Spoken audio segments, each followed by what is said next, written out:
Boa noite, Raildo. Hoje nós vamos apresentar o nosso trabalho sobre a Lei de Incentivo à Cultura. A pergunta é se a Lei de Incentivo à Cultura deve ser extinta, e nós somos do terceiro B.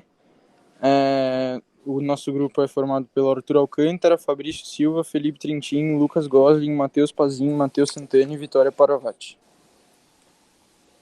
Alguns tópicos que vamos discutir sobre nessa apresentação é como surgiu, quando e por quê, o que prevê, como funciona, para que serve, qual a importância, e vamos discutir se a lei acabou no governo Bolsonaro. A lei foi sancionada em 1991, durante o governo do presidente Fernando Collor de Mello. Ele instituiu o Programa Nacional de Apoio à Cultura, conhecido como PRONAC, estabelecendo as políticas públicas para a cultura nacional. A lei foi criada com o intuito de valorizar e incentivar a cultura, e hoje em dia tem mais de 3 mil projetos aprovados todos os anos. Sérgio Paulo Rouanet foi o secretário da Cultura que criou a lei e teve o seu sobrenome colocado nela como uma homenagem.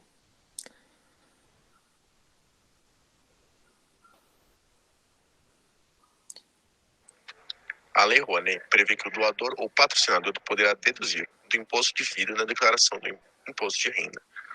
Ou seja, 80% do valor é destinado ao projeto cultural no caso de pessoas físicas.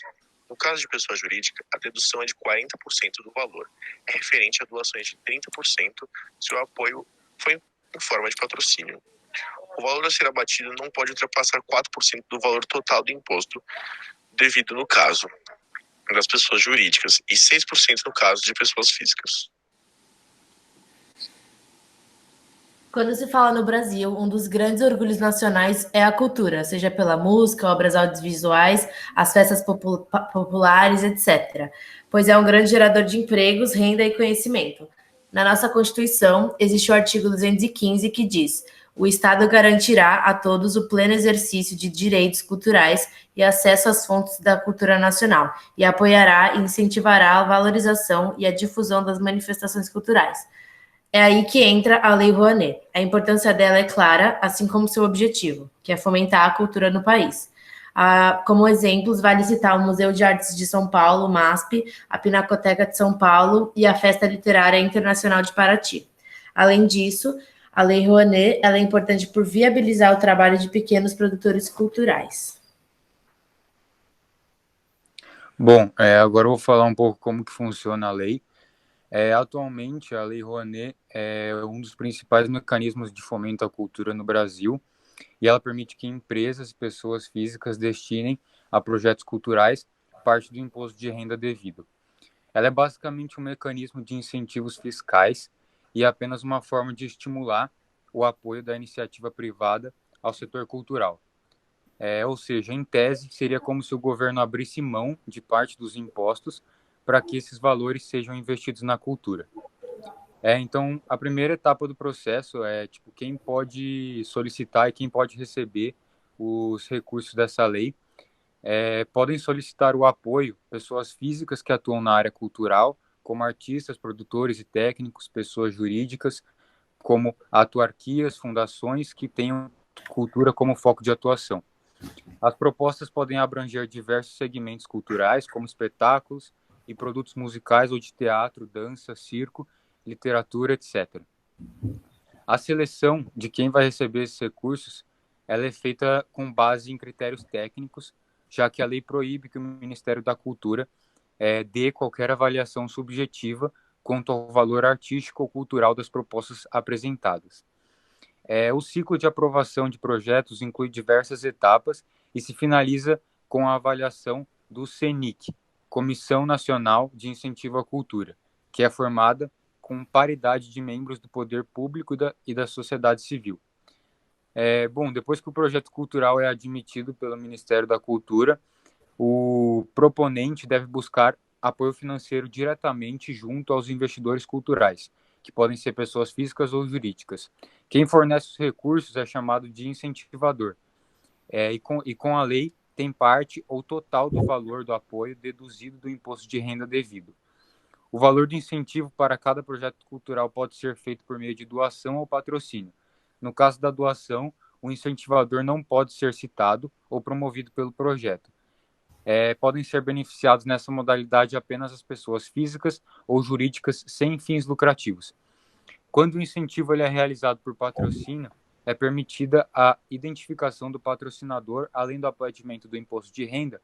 As pessoas jurídicas elas podem contar com outros dois atrativos, que é a inserção da própria marca nas peças divulgadas do projeto e até 10% do produto cultural resultante na forma de ingressos, vagas, CDs e publicações, entre outros, o que também serve para ações de marketing das empresas.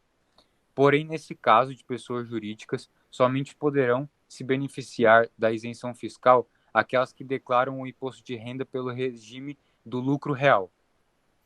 A Lei Rouanet também inclui o FNC, que é o Fundo Nacional de Cultura, constituído de recursos destinados exclusivamente à execução de programas, projetos ou ações culturais. Para receber esse apoio, propostas são escolhidas por processos seletivos realizados pelo CEFIC, que é a Secretaria de Incentivo e Fomento à Cultura. As iniciativas aprovadas celebram um convênio ou um contrato de repasse de verbas com o FNC. Com os recursos do FNC, o Ministério da Cultura pode conceder prêmios, apoiar a realização de intercâmbios culturais e propostas que não se enquadram em programas específicos, mas que têm afinidade com as políticas da área cultural e não relevantes para o contexto em que irão se realizar.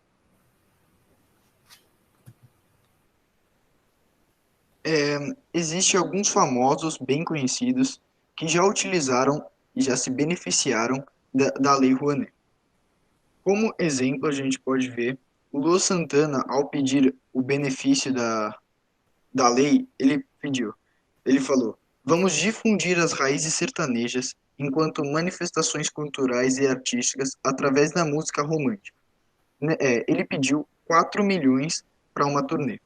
A Cláudia Leite, em 2013, pediu quase 6 milhões para 12 shows no Nordeste. E ela falou: levar as apresentações para as praças onde seria inviável pensar em um show desse porte.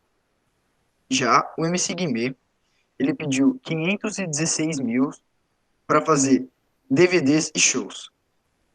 3 mil DVDs com 10% para instituições de caridades ligadas à música, 10% para patrocinadores, 80% dos CDs vendidos ao preço de R$ 29,00.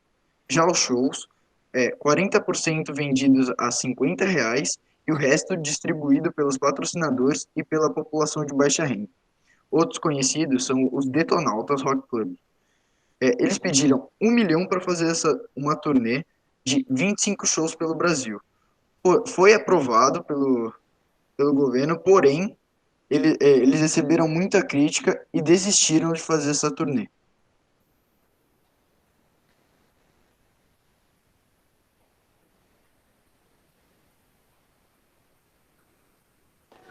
A Lei Rouanet segue sendo o principal viabilizador da cultura no país.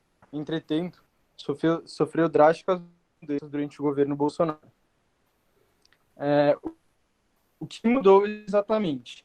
Bom, primeiramente, os valores de financiamento antes o teto para um projeto captar recursos era de 60 milhões, agora é de apenas 1 milhão. Anualmente, uma mesma empresa poderá captar com projetos diferentes até 10 milhões, e não mais 60 milhões como era. Entretanto, há exceções importantes. Projetos de museus e conservação, construção e implantação de equipamentos culturais não entram nesse limite. Outra mudança está no acesso das pessoas à produção cultural. Agora, 10% dos ingressos não podem custar mais de 50. Antes, 20% das entradas tinham que ser vendidas por até 75. Também mudou o percentual de ingressos que devem ser distribuídos de forma gratuita, caráter social, educativo ou de formação artística. Eram de 10% e hoje devem ser entre 20% a 40%. Meu nome é Fabrício Silva e, seguindo pelo mesmo raciocínio do Lucas Gosen, eu vou responder a pergunta que está no slide. A lei acabou? É o seguinte, a lei não acabou, ela simplesmente mudou de nome e sofreu algumas alterações e adaptações com o governo atual do Jair Bolsonaro.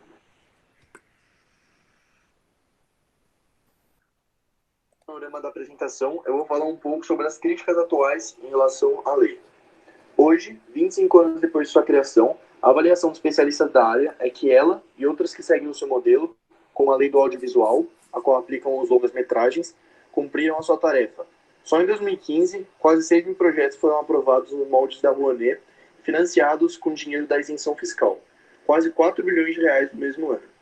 A principal crítica à lei Rouanet é justamente essa, que ela dá o poder a uma empresa ou a uma pessoa que não necessariamente detém conhecimento sobre arte e cultura, e também sobre a importância cultural ou artística de determinado projeto para a sociedade, de escolher o que apoiar. O ex-ministro da Cultura Juca Ferreira, do PT, Partido dos Trabalhadores, por exemplo, costumava dizer que os departamentos de marketing das empresas terminam decidindo que projetos verão a luz, muitas vezes guiados por interesses próprios, não nacionais. Aí a fala dele: é uma parceria público-privada em que o dinheiro é público e a decisão é privada. Fecha aspas. Nesse contexto, critica-se também que artistas famosos sejam frequentemente contemplados em detrimento de outros menos conhecidos, como foi o caso de alguns artistas já citados que ganham cerca de 320 mil reais por show, e mesmo assim foram atendidos com os benefícios da lei. O texto não veta, no entanto, que isso aconteça. Porém, se durante a análise a proposta for considerada de viabilidade comercial, o famoso pode ter seu projeto recusado. A Lei Rouanet não é um instrumento perfeito, entretanto, acabar com essa lei não é o melhor caminho, não sem um substituto que possa financiar a cultura de forma inteligente e sem afetar os cofres públicos brasileiros. Afinal, um país sem cultura não é um país desenvolvido. Segundo alguns argumentos que foram apresentados na parte da importância dessa lei, podemos perceber que a lei, mesmo precisando de alguns ajustes, ela é muito significante para o predomínio de nossa cultura popular, que é muito miscigenada em nosso país. E por isso é necessário que essa lei continue ajudando cada vez torná-la mais comum para todos. Obrigada pela atenção. Qualquer dúvida é só perguntar, viu? Gente, a gente vai